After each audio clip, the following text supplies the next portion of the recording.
the MGM Theatre of the Air. Our stars this week, Frederick March and Florence Eldridge.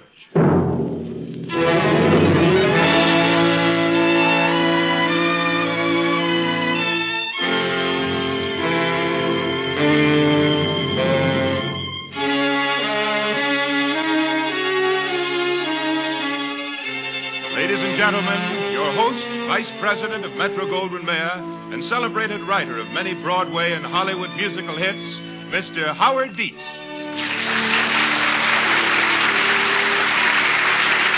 Thank you. The full-hour play you are about to hear on the MGM Theatre of the Air is The Citadel. It is the dramatization of the successful Metro-Goldwyn-Mayer movie, which was based on the well-known novel by A.J. Cronin. Our stars this week are the prominent and talented couple of the stage and screen, Frederick March and Florence Eldridge. In just a moment now, the MGM Theatre of the Air will present Frederick March and Florence Eldridge in The Citadel.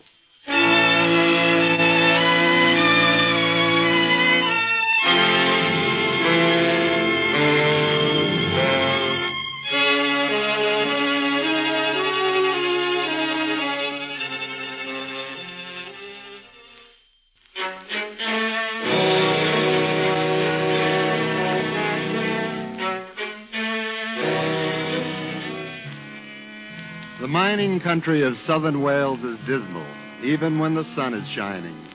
Black dust from the pit heads has cast a permanent blight on the land and the lives upon it. The eternal wretchedness of row on row of company houses, stretching from the main roads to the Dewar Hills, pervades everything. Yes, even when the sun is shining, the cold town of Blaenachlin is a dreary place. It was at its worst that rain-swept evening when Dr. Andrew Manson stood in the doorway of Dr. Page's cottage and rang the bell.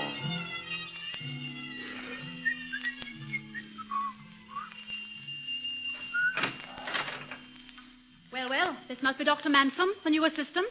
Come in, my dear, come in. I'm Doctor's wife, Mrs. Page. How do you do? Take off your things. Hang them there on the hall tree. A man can catch his death this weather. Yes, of course. I am pleased to see you.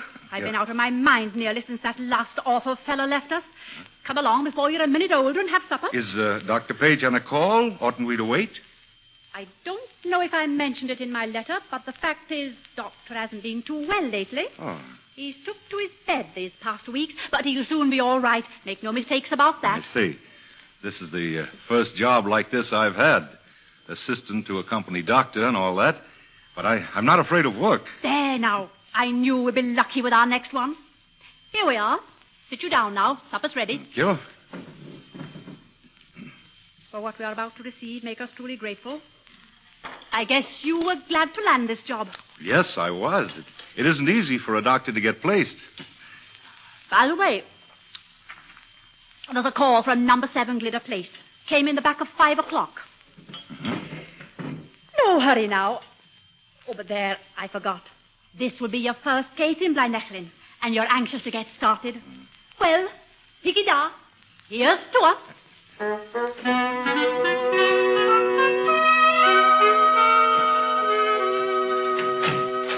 Thought I'd look in to welcome you. I'm Denny, assistant to the esteemed Dr. Nichols, L.S.A. How do you do? You won't mind, will you, Denny, if I go on mixing this prescription? Fellow on Glitter Place. He's calling for it shortly.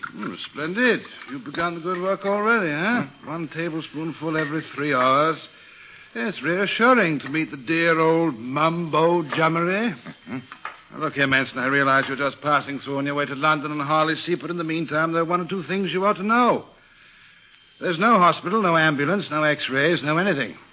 If you want to operate, use the kitchen table.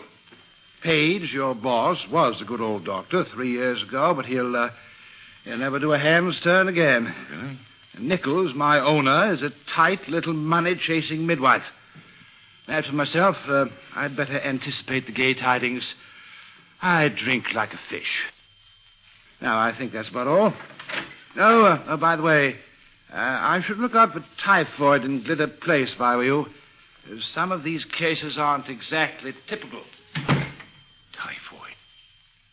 Typhoid, of course. What a fool I've been.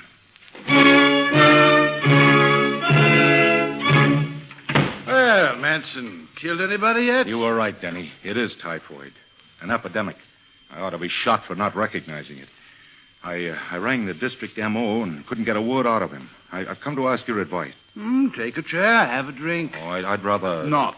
No, I thought you wouldn't. Take a look at that. The latest microscope. Must have cost a fortune. Had to give up drinking for 6 months to pay for it. I recognize what's in the slide on the stage there.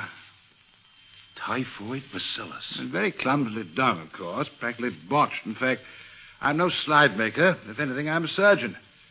Those germs come from the well in Glitter Place. It's the main sewer. Leaks like the devil. Seeps into half the wells in that end of town. Does Griffiths know that? Well, he's a lazy, evasive, incompetent swine.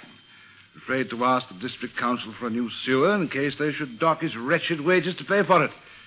There's only one way to make them build a new sewer. How? Blow the old one. Oh, you're mad. The police would be down Oh, on... you needn't come in with me if you don't want to. Well, there's one thing I'm sure of. From now on, every drop of water in Glitter Place is going to be boiled. Couldn't you arrange to have Griffiths in it? Oh, yes. Before you slam on out of here, I suppose you've heard there's measles cropping up in that area, too.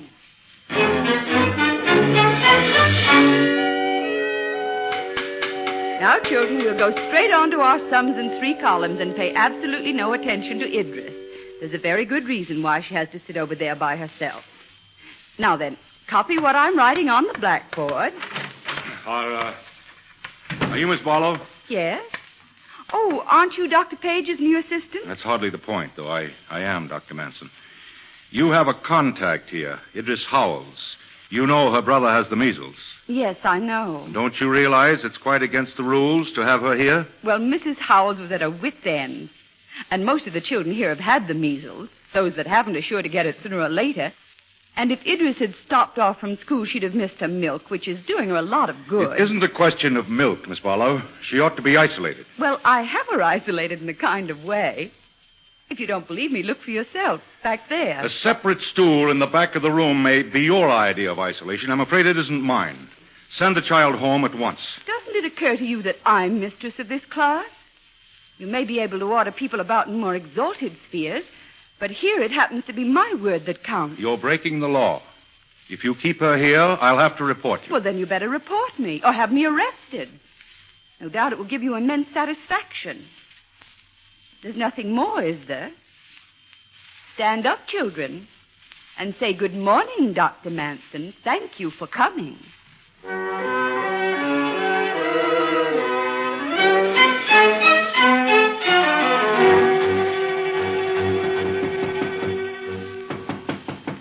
I'm asleep. Come in or go away, but stop that foolish knocking. Denny, do you still want to blow up that sewer? I thought you'd be around long for this. What did it? Joe Morgan's baby was stillborn. I did the hot water, cold water job. The baby came to life. For what? There was a wake in the house next door. Typhoid. Have a drink. You need it. Thank you. Where do we get the gunpowder or the dynamite? I already have it. 6 parts nitro to 2 parts glycerin. Shook it up myself. Cheerio. Cheers.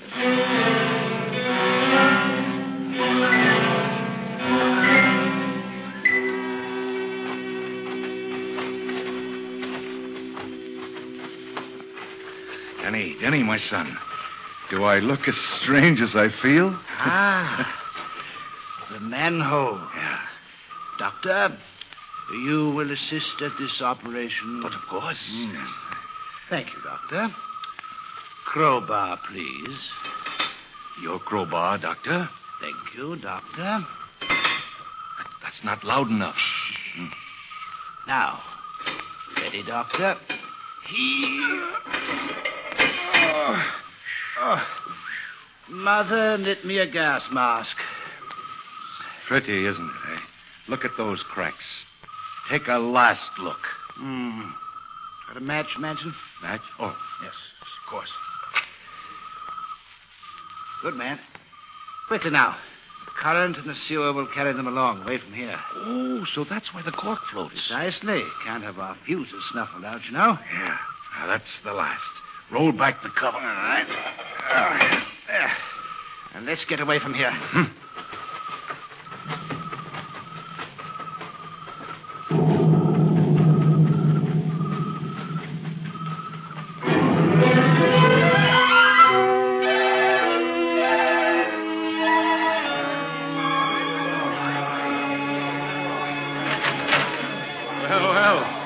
Crowded surgery this morning. Who's first? Good morning, Doctor.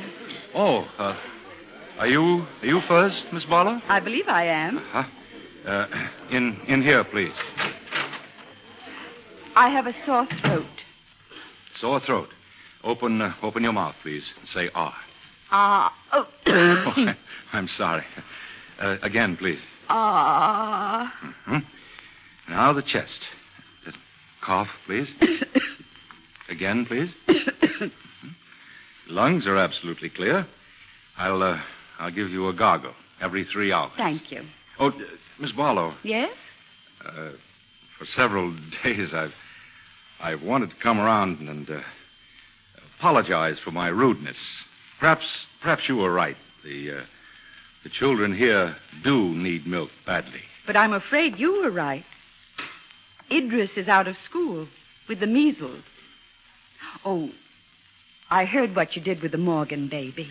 When I arrived here, Miss Barlow, I believed that the practice of medicine was bounded on the north by ethics and on the south by textbooks. I've learned differently, thanks to you. And Philip Denny. Do you know Denny? He didn't tell me. He did me. Well, what did he, About a certain sewer? Oh? I think it's just fine. The extra employment these days, don't you, for the men who dig sewers hereabouts? Yes, I do. Perhaps sometime you will go to the cinema with me. And Denny. Or bicycling. Do you have a bicycle? Oh, yes. I have a bicycle. Try asking me. Dr. Manson. You're a bloody fool, Dr. Manson. After all, the children will get the measles sooner or later, and milk is very important. Dr. Manson, I want you. Yes, Mrs. Page. Are you deaf? Didn't you hear me say I wanted you? What is it, Mrs. Page? Maybe you'll be kind enough to explain this. Joe Morgan's check. Canceled, too. Where did you get this? You'd better tell me quick how you come to bank that money for yourself when it's Dr. Page's money and you know it. Dr. Page got his fee. Joe Morgan made me a present of that £5 for saving his baby. What right have you got taking presents from Dr. Page's patients? Any money comes in belongs to him. A thief, that's what you are, a dirty, common thief. Mrs. Page, you've made a charge against me. Unless you take it back and apologize, I'll sue you for defamation of character. I'm waiting, Mrs. Page. All right. I take it back. I apologize. There are a few other things I want to tell you. You make £1,500 a year because of the work I do for you. Out of this, you pay me a miserable $250, and in addition, do your best to starve me. You're a mean, guzzling, mercenary witch. In fact, you're a pathological case. I give you notice here and now.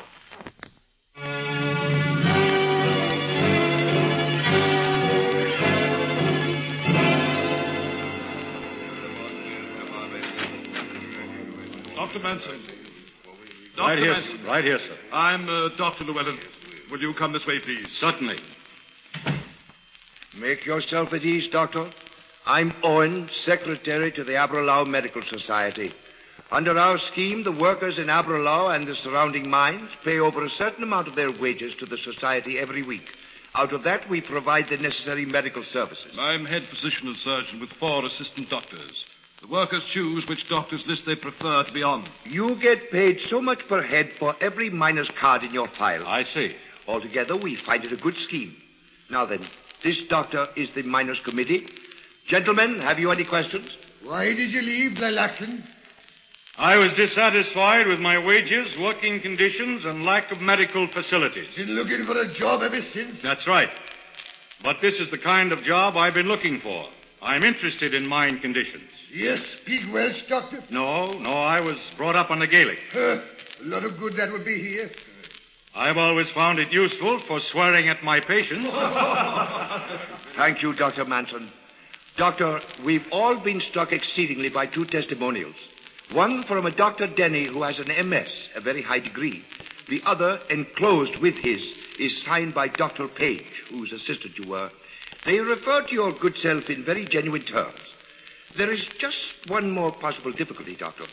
The men prefer a married doctor when it comes to attending their families, and there's a house, Vale View, and a good house, too, that goes with the position. It wouldn't be suitable for a single man. As a matter of fact, gentlemen, I'm engaged to someone in Blynachlan. I've just been waiting on a suitable appointment to get married. That's settled, then. I'm sure the committee wishes you and the Mrs. Manson-to-be every success in your new appointment.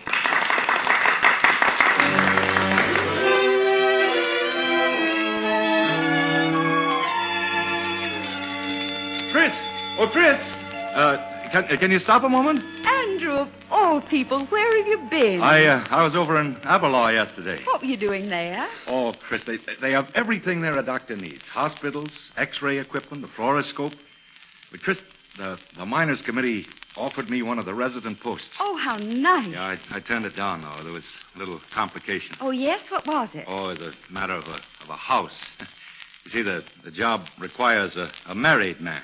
Oh, that's too bad. Huh? I say, Chris, have you ever thought of marrying? Naturally. Yeah. You ever thought of marrying me? Andrew Manson, is this a proposal of marriage or a deep-dyed plan to get a job? You know I'm in love with you, Chris. Well, you'd better rush over to Aberlow first thing tomorrow and tell them that you'll take that job.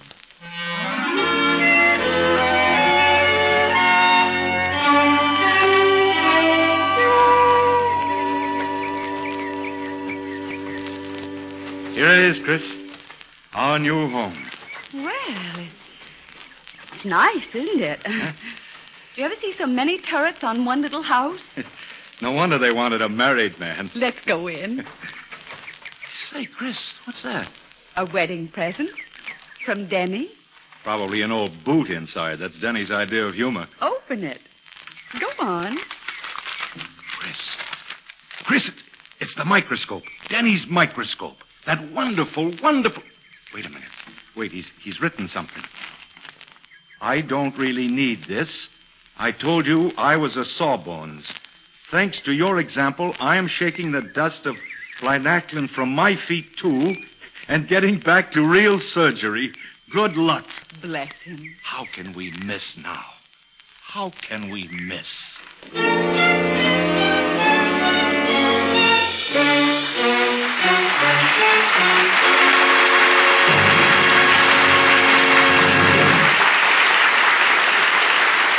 You will hear what happens to Dr. Manson and his bride in just a moment.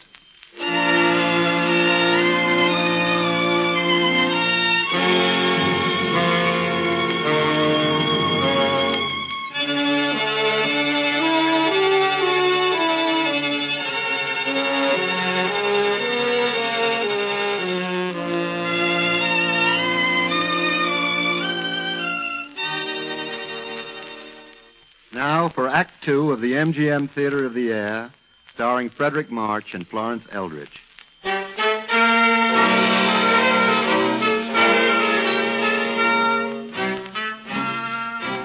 There was one basic difference between Blynachlan and Aberlow, which was very apparent to both Andrew and Chris. Aberlow was the larger. Everything else seemed to follow from that. A better living, more patience, harder work, and more coal dust. It was the coal dust Andrew had in mind when he questioned his pharmacist helper Gadge one morning in his new surgery, which proudly displayed the sign, Aberlow Medical Society, West Division, Andrew Manson, M.D. Gadge, come here a minute, will you? Yes, Doctor? Gadge, are most of the men like Lewis? How do you mean, sir? Me tubes, bit of a cough, like short of breath I am. Most of the men from Old Tom, Pendennis and Adam West sinkings. They're anthracite, aren't they? Aye, sir. Have Lewis admitted to a hospital, Gadge. He's out in the waiting room. What for, sir? Apical pneumonia. An observation. I want a sample of his sputum right away. Dr. Leslie always gave them the pink medicine and sent them back to work. The men seem to like that, Doctor. Pink medicine for this sort of thing? It'll be hard on his family, sir, with him in the hospital. I'll give him a certificate. But there's no compensation for this, sir. No compensation? No, sir. Only for illness or accident directly attributed to the work in the mines, But this Doctor. is caused directly by their work, Gadge. It's the dust, man. The coal dust they breathe day in and day out. If ever there was an industrial disease... It's not on the company list, Dr. Manson. Lewis goes into the hospital at once. Who's next? Yes, sir. Next. Certificate. What for? Stagmus. The name is Jenkin. Ben Jenkin. Oh, yes, I remember. From the committee. Can't keep my eyes still. That's Stagmus, all right, isn't it? Well, it might be. Might be a lot of other things, too. Take your shirt off. What for? I want to examine you. I don't need no examining. Ain't been examined for 7 years. Well, don't you think it's time you were? Huh? Well, all right. Good man. All right. Now we'll listen to your chest first. Cough, please. Again, please. Very well. What's this to do with Stagmus? Say ah. Now let me see your eyes. What for? All right. Get dressed. Thought you'd let us have the certificate. Here you are. Next, please.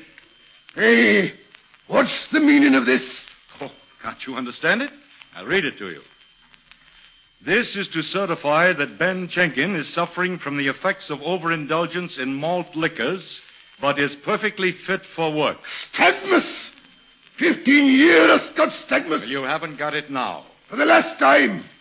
Are you going to give us Stagmus certificate? No, I'm not. I'll have my card. Those are the doctors that'll give me a certificate if you won't. Give him his card, will you, Gadge? Yes, sir. Here, Jenkins. We'll see about this. And go easy, Doctor. Jenkins a big man on the committee. I know that. Where's that? One moment. Adams West, number 3 shaft. That's trouble. We'd better hurry.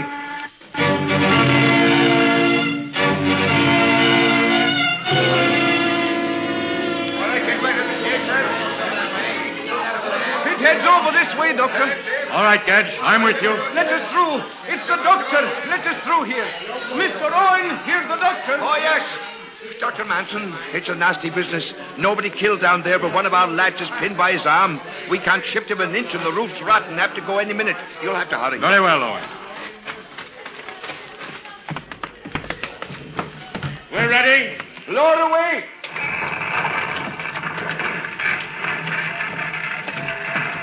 Have we far to go? About 100 yards from the shaft, Doctor. I see. This way. Just follow the lad with the lamp. Mighty easy to get lost in the diggings. Right. Stay close to the wall. If you step off the ledge, they'll never find you. I don't doubt that. Gadge, be careful with that bag. Yes, sir.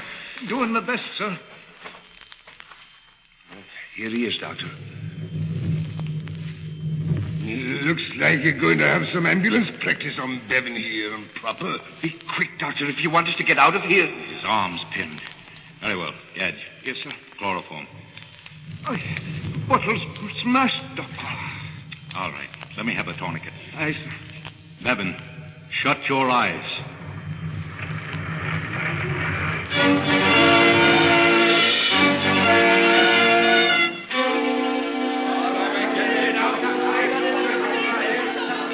Steady with the stretcher. Wrap the blankets around him. Take him to the hospital. Aye, Doctor. All right, Gadge. That's all we can do here. Oh, Andrew. Here now, darling. Here, what's wrong? They told us the roof was down, that you wouldn't come out. Easy, Chris, easy. We're all out. Except Sam Bevan's arm. It's all right, Chris. It's all right.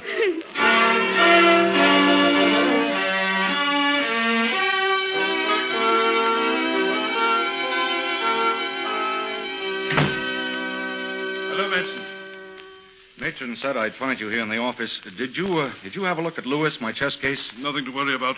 Right as rain in a day or so. I had half a dozen similar chests this morning, but not so far advanced. They aren't the ordinary colds or coughs. And I've a notion to make a study of the effects of mine dust on the lungs. Maybe something in that. Oh, I see. Well, shall we get along, see my patients? You needn't bother, Manson. I'll look after them. You see, all hospital cases come onto my list. You can't have your assistants clattering about the wards in your hobnail boots.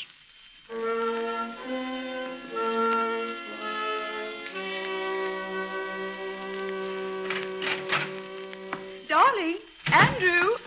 Hello, Chris. Lobster for supper. The only one in Aberlour. Oh, that's fine, dear. I knew you'd like it.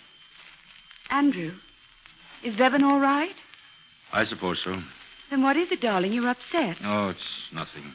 Something went wrong at the hospital. No, nothing wrong. Chris, it isn't the Aberlour Hospital. It's Llewellyn's Hospital. I'm positive there's a genuine chance for research work here.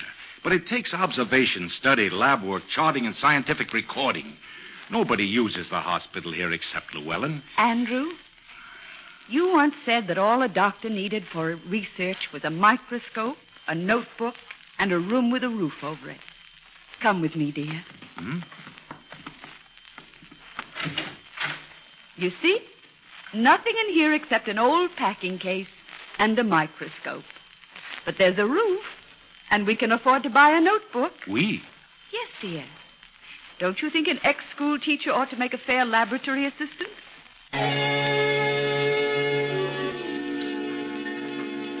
Next slide, Chris. Right. Case Newman, sample sputum.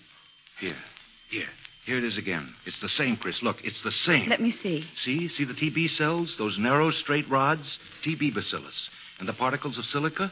That crystalline silicon is only present in anthracite. The soft coal men never have it. Do you think we're getting somewhere? Well, we're getting to the point where we can publish, I think. I wonder if I dare. Why not? We've got controls, the men from the soft coal pits. The results on the menagerie here are good, too. Guinea pigs with tuberculosis. Yes, and those exposed to the soft coal specimens never get it. I wonder if we dare. A paper in the medical journal now might start a few other men on this subject. I'll go. Hello, Mr. Owen. Good evening, sir. Come in. Thank you. I just stopped by the hospital, Doctor. Sam Bevan's arm is doing fine. 2 weeks now and not a trace of infection. I'm glad of that. Sit down, won't you? Oh, thank you. I'm glad to have the opportunity of talking to you, Doctor.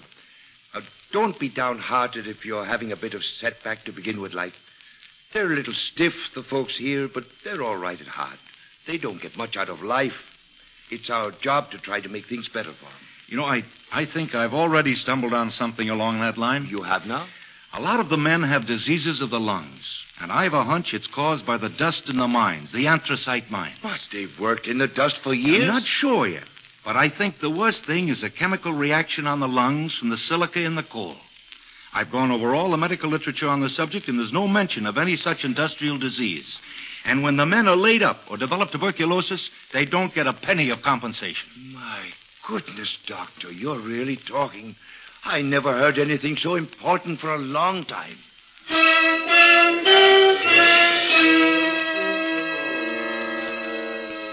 Well, Gadge, how's business today? Not very good. Oh? Mrs. Evans was just here. She took her husband's card. But why? His knee is doing fine. She was the 12th today. Not many left, are there? No, sir. I wish I understood it. Ben Jenkins always been trying to stir up trouble because he refused his certificate. The men grumble about examinations and no pink medicine. And Jenkins been going from house to house talking about your guinea pig experiment. But I'm trying to help them. Can't they understand that? Medicine won't do any good unless I know what's really wrong. I'm going to find out, Gadge. And they can't stop me. I hope they can't, sir. Andrew. Oh, Andrew. Chris, what's wrong? We had some visitors today just now. Who? A deputation from the committee. Ben Jenkins was there, his son, a man named Davies. What did they want? They asked for you. I told them you were out. They came in anyway. They said it was the committee's house and they could come in any time they wanted to. I managed to ask them why they demanded entrance. They said it had come to the ears of the committee that you were performing experiments on animals Vivisection, they dared call it. And so they'd come to look at your workroom and brought Mr. Davies, the Prevention of Cruelty to Animals man, along with them. Go on, dear. I tried to stop them, Andrew. I tried.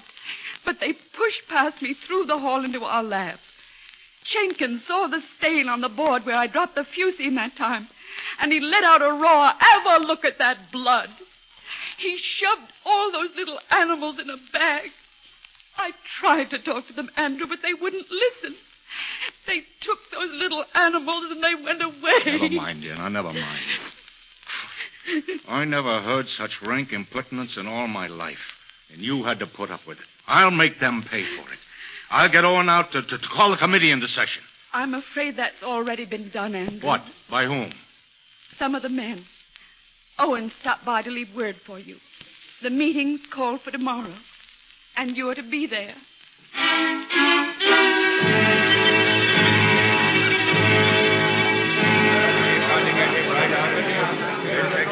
And you all know what he's been up to. He don't give medicine. All he gives is examinations. He don't give proper certificates to the men who ain't fit for work. He handles dumb animals with cruelty. And I know you're with me one and all when I say here and now, we demand Dr. Manson's resignation. Perhaps you'll allow Dr. Manson to state his case? Gentlemen, I believe you are prejudiced enough to think I would like to fight you. Maybe you still think I've been wasting my time in a lot of foolish experiments. Schenken drowned the animals I was using in my work. That was cruelty, if you like, useless cruelty. Why do you men take white mice and canaries down the mines to test for black damp? And when those mice get a whiff of the gas, do you call that cruelty? No, you don't. You realize that those animals have saved men's lives, and that's what I've been trying to do for you. I've spent every minute of my spare time on this inhalation problem to try to find out something which might improve your working conditions, give you a fairer deal, keep you in health. What if I did use a dozen guinea pigs? Don't you think it was worth it? Vote! Vote! Let's have a vote! Very well. Those in favor of demanding Dr. Manson's resignation, say aye. Aye. Contrary-minded? No. I'm glad to tell you, Dr. Manson, that the committee by a majority has asked you to remain. Thank you, Mr. Owen. I'm glad that the committee doesn't wish me to go. But I'm sorry. I can't wait on in Avalaw any longer. I give the committee notice from today. Good riddance. Shut your senseless mouth, Penchенkin. We've lost the best man we ever had.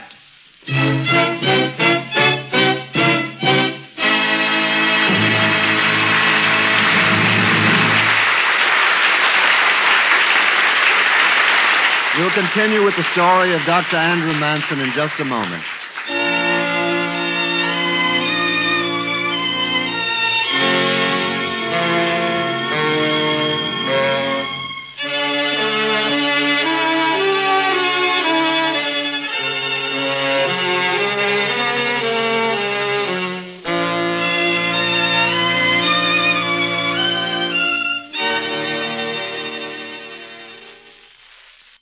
Act 3 in the MGM Theatre of the Air, starring Frederick March and Florence Eldridge in the Citadel.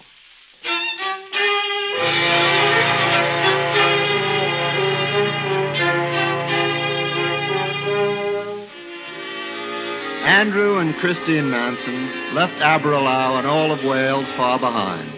They exchanged the coal dust of the mining country for the fog of London. Reaching the teeming city, Andrew's first thought was, this is where we belong. And Christine told herself, in a few months, they'll all know the name of Dr. Andrew Manson. A few months later, Andrew sat in his office, next door to Schmidt's Delicatessen, and waited, as he had waited that day, and the day before, and the days before that. Hello, darling. How'd it go today? Yesterday, I lanced a boil and vaccinated a baby. The day before, I painted a sore throat, cured an ingrowing toenail. And today, I treated 3 girls from Laurier's dress shop for chapped hands. Is this what I starved and sweated and borrowed money to study medicine for? Patience, darling, patience. I'd like a lot of them, rich ones. We'd better have a few soon. In the last 4 weeks, we've taken exactly 4 pounds 10, including this morning's 7 and 6, for piercing Madam's ears for earrings. 7 and 6? Exorbitant for piercing ears, my good man. But now we can pay something on our bill at Mrs. Schmidt's and order another apple strudel without a qualm.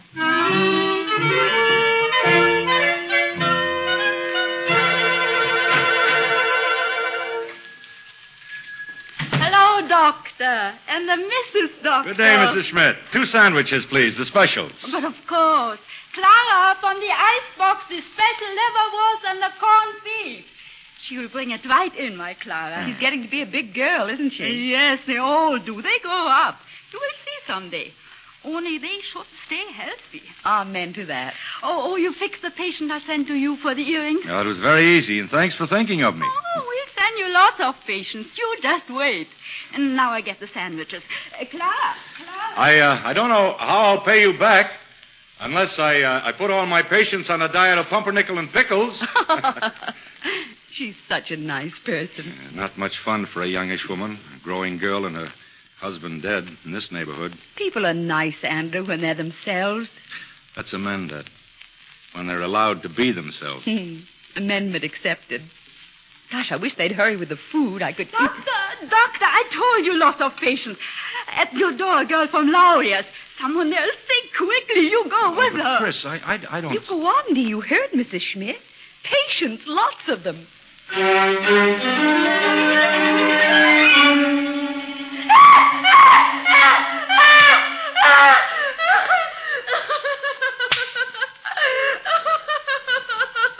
That's more like it.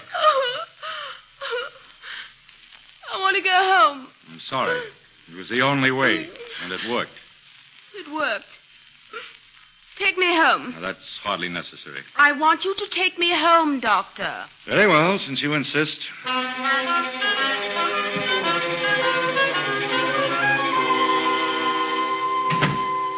Well, this is better.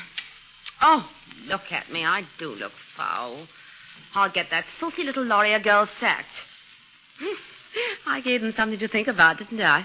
I simply went wild. Well, go on, Doctor. Laugh. It was priceless. It wasn't at all funny. It was a very bad case of willful hysteria. I advise you to take yourself seriously in hand. Go straight to bed and call your own doctor. Well, why won't you look after me? I hate my doctor. He's always telling me not to drink or smoke or anything. I'm afraid I should give you exactly the same advice. I mightn't mind it as much from you. Might I give you a bit of advice? If you wish. Are you anxious to make a success as a doctor? Well, naturally. Then go and see a good tailor. I don't see how that would help. Goodbye. Where does one reach you, Dr. Manson? I'm in the phone book. Don't give up your line of treatment, Doctor, on any account. I foresee a crashing success.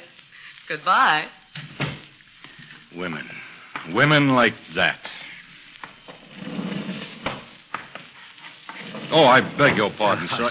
Freddie Parker! A scruffy Manson of all people. What are you doing in London? I've bought a practice. Have you, by Jove? Well, must be a good one if it brings you here, in this lair of the filthy wealthy. Nothing so grand. Well, why on earth haven't you called me?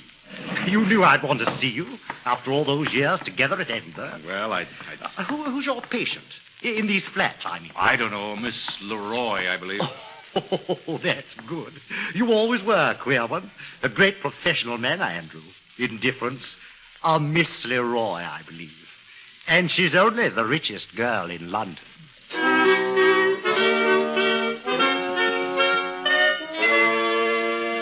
Well, Chris, well?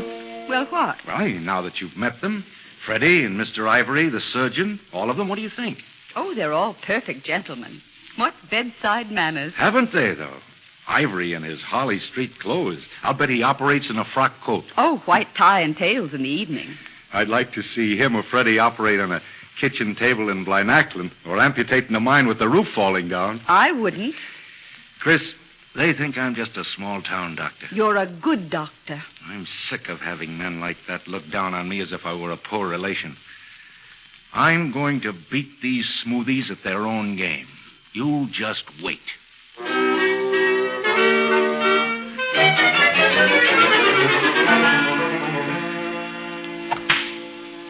Good ball, old man. Very good indeed. Your shot, Andrew. What? Oh, yes. Good shot, Andrew. Where's yours, Ivory? A few yards farther along. It's a marvelous game, golf. Absolute privacy. By the way, Andrew, I'm sending a senile old Mrs. Lane along to you tomorrow. Told her she should see our good young man. Have a look at her. I will indeed. Oh, and I say, you chaps, I ordered one of those new iridium lamps today. It was something around £80. That ought to pay for his keep. Did you see Abby's paper in the journal on bogus heliotherapy? Those iridiums have absolutely no infrared content. They've got a lot of 3 Guinea content. Besides, they give a marvelous suntan. That's true, but honestly, Parker, you'll find nothing beats the good old hypo when it comes to fees. Whenever a patient sees you begin the swabbing and sterilizing that comes with injections, she thinks instinctively, heavens, this is going to mean money. You'll notice, Andrew, how Ivory's passing of the good word patient is usually feminine. Yeah. Oh, well. 4.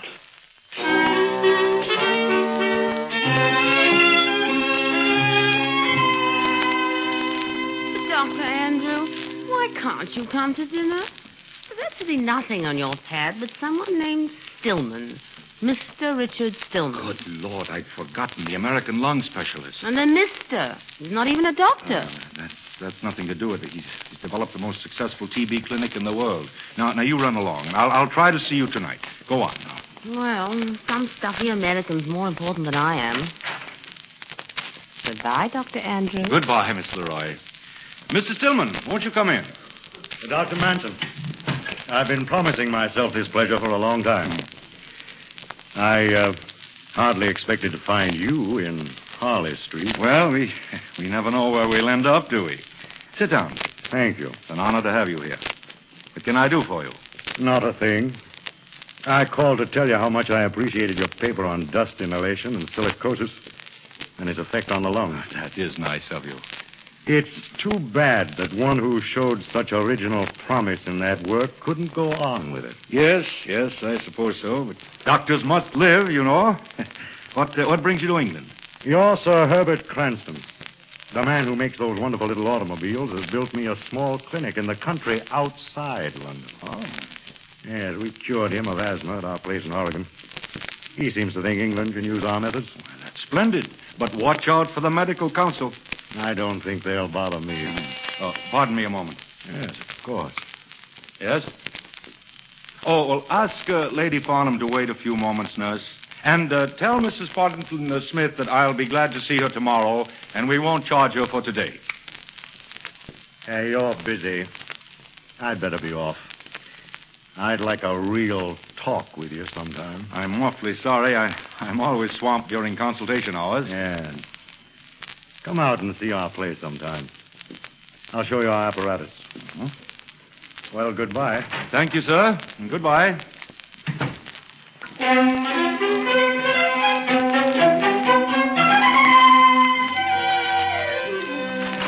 Just at the hand of the doorbell and the door opens. By magic, no doubt. Denny! Manson and Chris. Oh, Denny.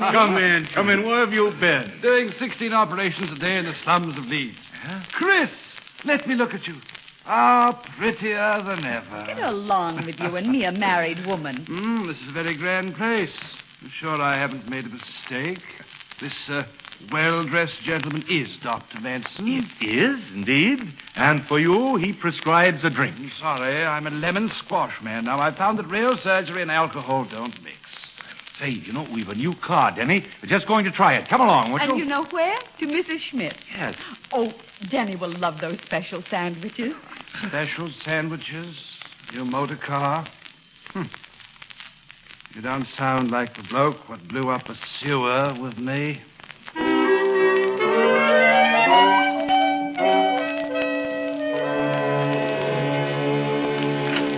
Mrs. Smith? Oh, Oh, hello, Mrs. Schmidt. Mrs. Manson and the doctor. How are you? It's been such a long time. This is our special friend, Dr. Denny, and we want him to have one of your specials. But of course, sit down, be comfortable. Denny, this place has the best chicken paprika in all England. Come on, we'll fix our own hors d'oeuvre. Fix them yourself, my fine fellow. I'm staying here to talk with all this youth and beauty. Philip Denny, you haven't changed one little bit. Oh, Doctor, we are so proud of your success. Everyone in the neighborhood. When you first came here, we knew you would get ahead. Well, that's funny. I didn't. Where's Clara? Oh, Clara is in Victoria Hospital. Some trouble with her chest. Oh, I'm sorry. I didn't like for my Clara to go in a ward with all those others. But we cannot afford a nursing home. Well, Victoria's a good place. Who's looking after her? A Dr. Thorogood. Oh, an excellent man. Of course, Doctor, when Clara got sick, we didn't like to come to you because we know how busy you are and everything, Look, my favorite lip tower. Remember? Yes, of course I remember. Oh, Chris! Don't worry, Mrs. Schmidt. Clara will be all right, I'm sure. You've got a good doctor. Oh, Chris! Our favorite lip tower. Taste this, Denny. Will you listen now? Of course I'll listen, old man. Sound off. Well, I don't know how you find it, but I'm so sick of the antiquated, crooked methods of most of our honored colleagues, I could howl. All right, my lad, all right. How are you going to cure all the wrongs of medical practice? By starting a clinic. A genuine team of doctors, all specialists. I'm the surgeon. Where's the money coming from? We're all chipping in what we have. Now, we start with groups of people, a small fee each month, enough to live on. When they get sick, we furnish everything. The medical council will fight it as cut-rate medicine. Of course they will. The other doctors will try to lynch us, but we'll lick 'em.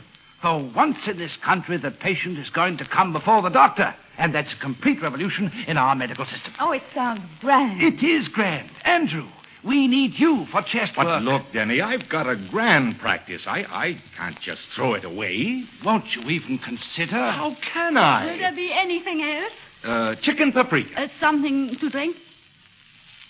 Yes, by Harry. Can you get me a bottle of whiskey?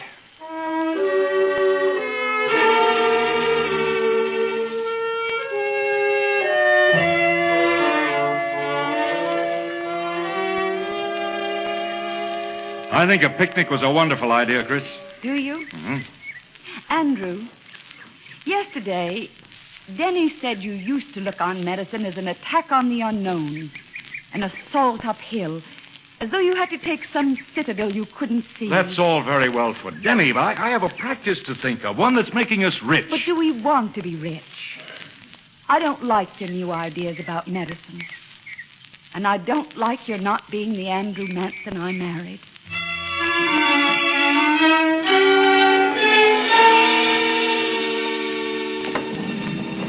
So, there you are. The prosperous Dr. Manson. Denny, were you waiting for us? Oh, Denny, you've been drinking. I've been waiting to tell you something I couldn't quite say. Sober. At Lynacton, you had hope in your eyes and courage in your heart. I gave you a microscope, I believe. Not just to make you a gift, but because it stood for the things you believed in. There will always be mean souls in this world. It hurts more deeply than you will ever know when a friend increases their number. Goodbye.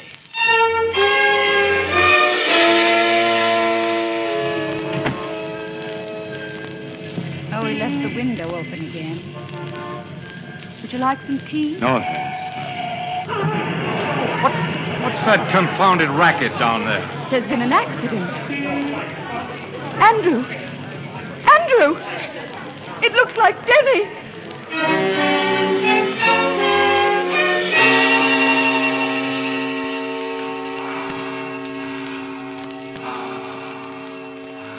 Can't you go a little faster, Ivory? If we could stop this internal bleeding, his other injuries aren't serious.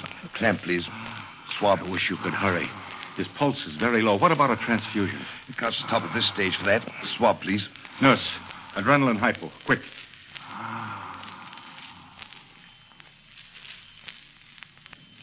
I'm sorry, Manson. These accident cases are always difficult. Cigarette? Has he been your patient long? Stop talking, can't you? You know you killed him. You're not a surgeon. You never were. I don't recommend that line of talk. Of course you don't. It's the truth. There was nothing difficult about this, but you dallied along with incompetence. You let him die. Pull yourself together, you fool. You'll be hurt. What if I am? You know it's the truth as well as I do. That wasn't surgery. It was murder.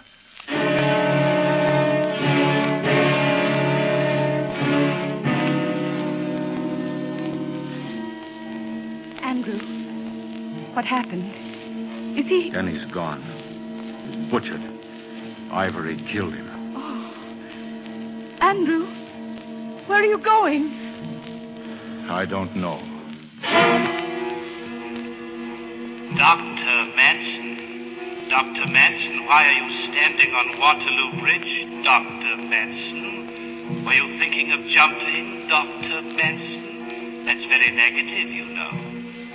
Denny said, like an assault uphill to take a sort of citadel you couldn't see.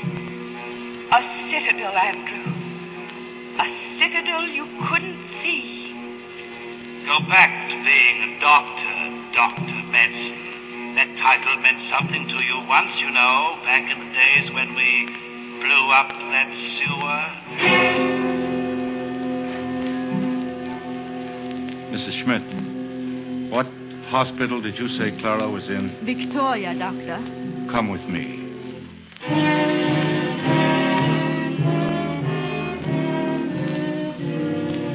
This is her bed, Dr. Manson. It's Dr. Manson, Clara. Let me examine you a minute.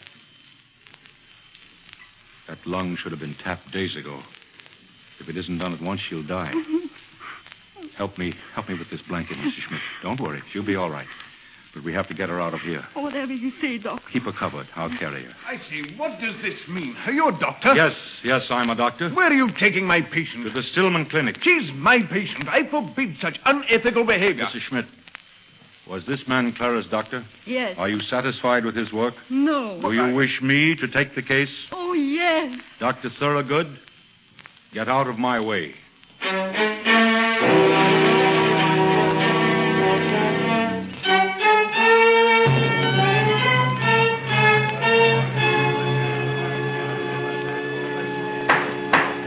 Did you or did you not serve as the anesthetist at an operation performed by an unlicensed individual in the so-called Stillman Clinic? Yes, I did that infamous thing to save her life.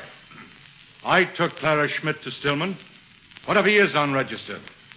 He's an originator, a thinker. You stand here on charges before the Medical Council of the City of London, and you admit that you knew he was not a doctor? Louis Pasteur, the greatest figure in scientific medicine, was not a doctor, nor was Ehrlich, nor Haffkine, who fought the plague in India better than any qualified man has ever done, nor Metchnikoff, inferior only to Pasteur. Are we to take it that you place Richard Stillman beside such men? I do, Dr. Boone, I do. And I have more to say. Instead of going on trying to make out that everything's wrong outside the medical profession and everything's right within, it's high time we started putting our own house in order. There are a great many doctors practicing fairly, sir. But too many go in for useless money-chasing treatments, unnecessary operations, and fee-splitting. Doctors have to live. But they have a responsibility to mankind, too. And they dodge it. Why should the poor be neglected? They have minds and hearts and souls. Their pains hurt as much as any stockbrokers. We say we'll alter things, but we don't. I know I've made plenty of mistakes, and I regret them. But I made no mistake with Richard Stillman. Look at my patient. If you want any justification of my infamous conduct, there it is.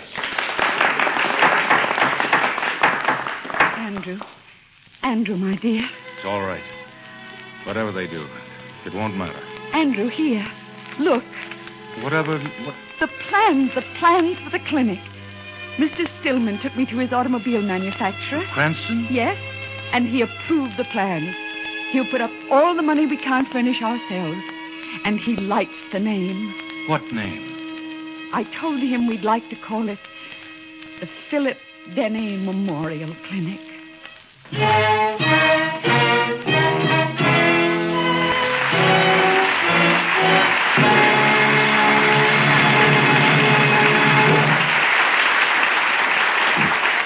Frederick March and Florence Elrich will be back in just a moment.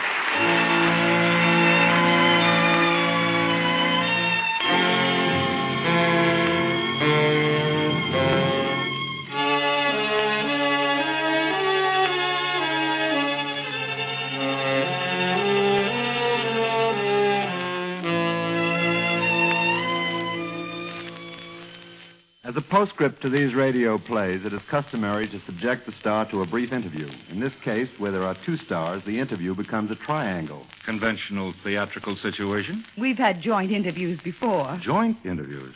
No reflection on the place. Well, it's rather pleasant to see a couple playing together. It lends stability to a theatrical marriage. Don't forget the lunch. How could one possibly? Of course, I've seen you, Freddie, in many pictures, some of them MGM. And I've always been a fan of Miss Eldridge's. I hope you play in lots of plays together. We will, Howard, whenever we can find the proper vehicle. A great many of us particularly enjoyed what I believe was your most recent appearance together years ago. Thank you. That was a play by and about the actress Ruth Gordon. Well, perhaps in order to keep the two of you working together, you'll have to write a play for yourself. About ourselves? Well, you could choose a worse subject. Your lives seem to me to be most interesting, and your views have often coincided with mine. Very good views. For this and your talents, I commend you both. Thank you, Howard. Thank you, Howard. And thank you, Frederick March and Florence Eldridge.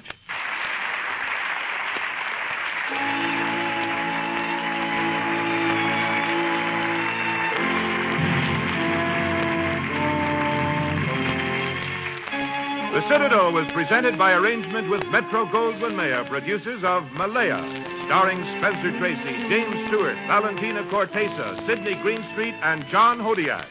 Ivor Francis was heard as Dr. Denny. Original music composed and conducted by Joel Herron. The program was directed by Marks B. Loeb and produced by Raymond Cass.